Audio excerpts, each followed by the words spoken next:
Welcome to another episode of the Saturday Morning Snap Fantasy Football Podcast.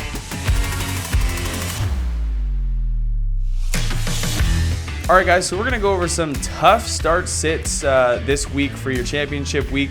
Hopefully we can help you make the right decision and get a little bit closer to that SMS Crew title.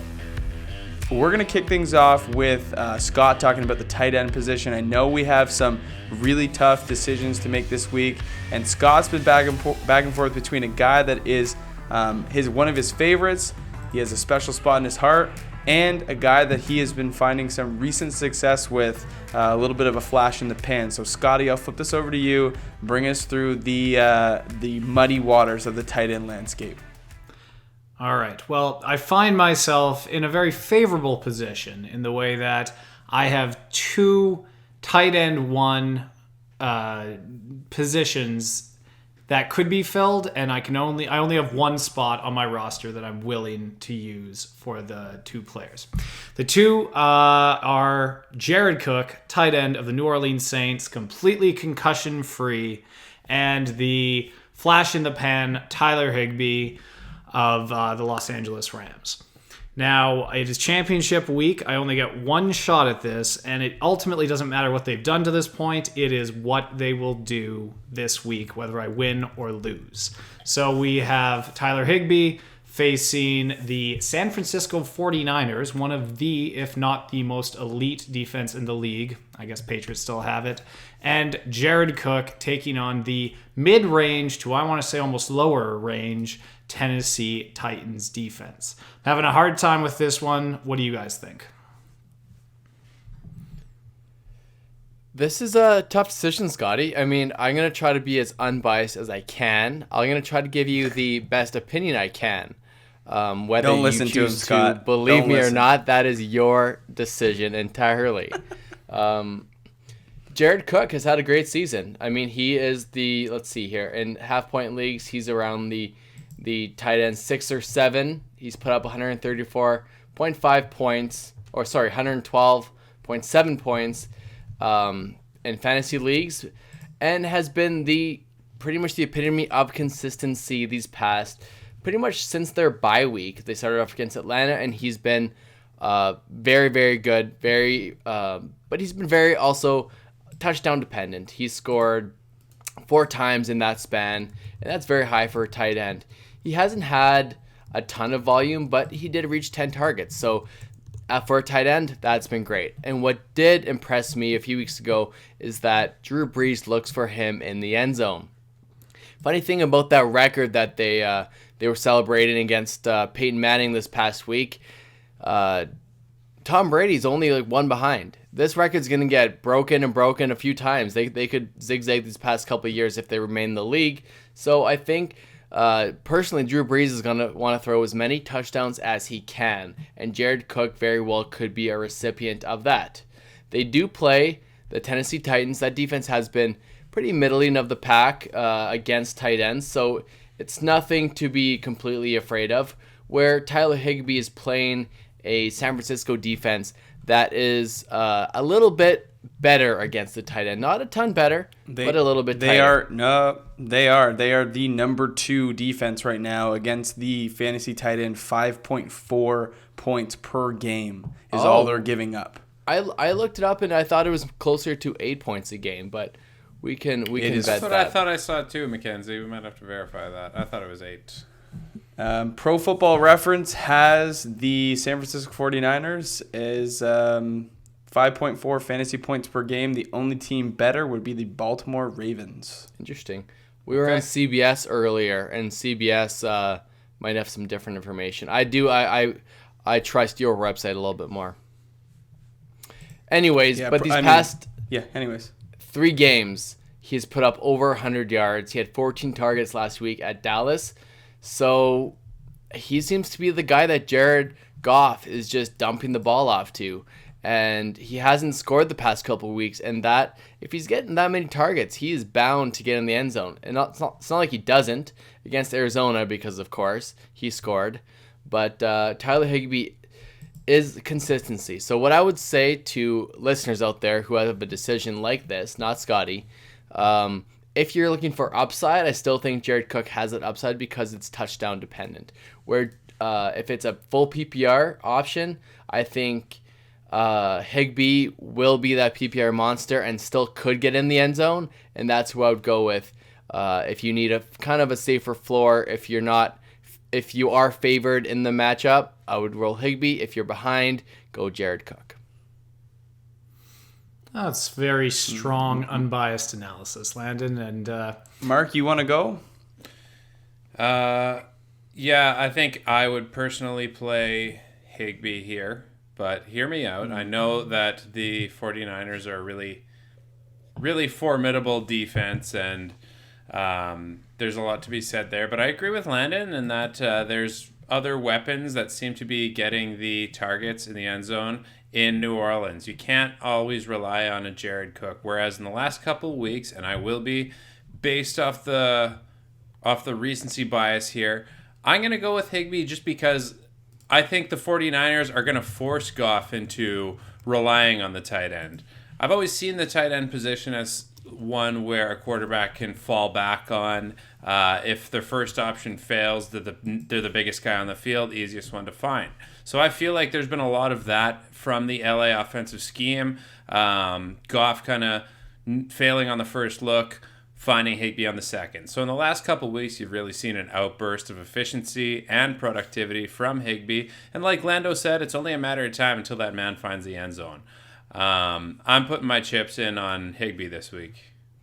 If you combined kind of Gerald Everett's early production and Higbee's later production, they would probably be easily like a top 4 tight end on the season. Yeah, exactly. It was a really slow first half of the season for Highbee, but looking at it recently, it's that team may not have it all together, but they certainly have a way to get him the ball, and I would keep their rolling tight that hot ends the hand. ball, yeah. Yeah. So when I look at this situation, there's 2 factors I think that need to come into play, and I think one is going up against the defenses that they've played. I think that has to be taken into account. Tyler Highbee has played 2 of the softest defenses in terms of total team defense, but also defending the tight end position. The Arizona Cardinals are dead last in the league, allowing 13.4 fantasy points per game to the tight end position. The Seattle Seahawks are 4th worst at 9.2, and it's, to me, it's no coincidence that Tyler Highbee had a great game against those 2 teams when you also factor in the game script as well as the absence of Gerald Everett. With Dallas, I think that his output is a little bit of a smokescreen, it's a little bit of a facade, because if you watch that game, the Rams just got absolutely boat raced. They got destroyed, and a lot of Higbee's production was garbage time. It was really in a context that there was no real reason to play. It was all for nothing. So I kind of discount that game, and I look to him in tougher games, especially going back against the same opponent. So if I look at Tyler Highbee going up against the San Francisco 49ers in Week 6, 3 for 25. I look at him going up a similar defense, the number 1 defense in the league. The Niners are 2 against the tight end position. Baltimore Ravens, he was 6 for 20. So I look, yes, recency bias trends towards Tyler Highbee, but he's going up against the San Francisco 49ers, who desperately need a win, and I would say arguably more than the Rams do. So I get the what's the word I'm looking for?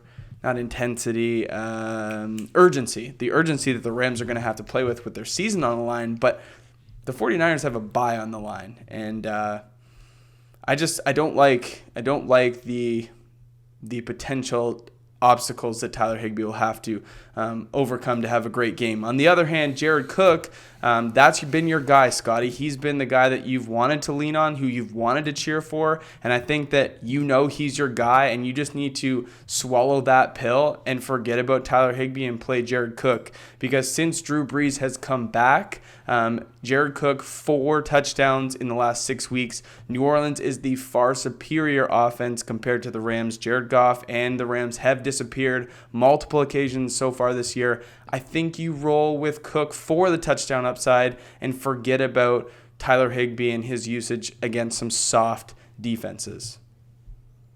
Well, gentlemen, as always, I appreciate the melting pot of ideas, and now I get to stew on that for another 24 hours before I have to make my final decision. Before we move on from the tight end position, I know there's going to be a lot more scenarios, and like we said, we are available Saturday. If you're listening to this right now, head over to YouTube. We'll be live talking about your starts and decisions, and then again on Sunday to answer any tight end decisions you might have. But how would you rank Jacob Hollister in that mix? Would you put him third? Is everyone going to put Hollister third in those rankings? Yes. Okay, just want to, because Hollister has a good matchup, and it's he's been kind of a hot pickup or a guy that's available on your waiver wire. So don't. Jacob Hollister hasn't scored more than 44 yards in the last I think it's 4 weeks. So for him, he's gonna have to do something that we haven't seen lately. I know the matchup is plus, but it's they play the Cardinals. Right, they play the Cardinals, who we just talked about them with Higbee. But will he be able to do something that he hasn't done in almost a month? That's kind of the question here, and I don't really want to put my stock into that if I have Higbee or, better yet, in my opinion, Jared Cook to play instead. Okay, that's fair. Yeah. Are we keeping on with tight ends here, or are we going to move on? Unless there's any tight ends that are tough start this week that you could think of, I think we can move on. Cool. I wanted to throw out here a potential narrative for us to discuss very quick. Does Le'Veon Bell have a little bit of a revenge game in him if you made it to the championship week and you're like, what can I possibly expect out of Lev? Like, the revenge game has been pretty serious. I mean, look at Ricky Seals-Jones last week. Guy got in the end zone for 2 touchdowns against his former club. We see the revenge game all the time. Well, sure. And he's a tight end. Don't forget Deshaun Jackson with the start of the week in week 1 at the beginning of the season. Revenge games are real. The revenge games are definitely real. So is this like the kick in the butt that Lev needs to get going? It might be way too late, but he's been fairly disappointing. So does the revenge game exist? Rip Le'Veon Bell's head off. That is like the Pittsburgh defense is looking like the strongest, maybe the strongest AFC defense right now. I guess you could say between New England and them, like, it is a really close contest. I feel like they're not going to be forgiving for Le'Veon Bell. Well, one thing I will say is that Lev is trending in the direction of being primed for a great revenge game. Last week, he did carry the ball 21 times, which tied his season high. So he is ready to go. He's angry. And, I mean, with all the drama that happened with Pittsburgh, you have to know that he circled this on his calendar a long time ago. So I do think that there's a narrative that exists where he could come out angry, and we could see a vintage Le'Veon Bell game for once this season. Man, that would be amazing. I think that it just doesn't exist because Le'Veon Bell has something that is severely limiting him. Can you guys guess what that is? The offensive line of the New York Jets football team. Nope. Try again. Adam Gase? Adam Gase. Hey. Thanks for listening to another episode of the Saturday Morning Snap Fantasy Football Podcast. Follow us on Twitter at SMS_fantasy. Support this independent podcast at patreon.com/SaturdayMorningSnap.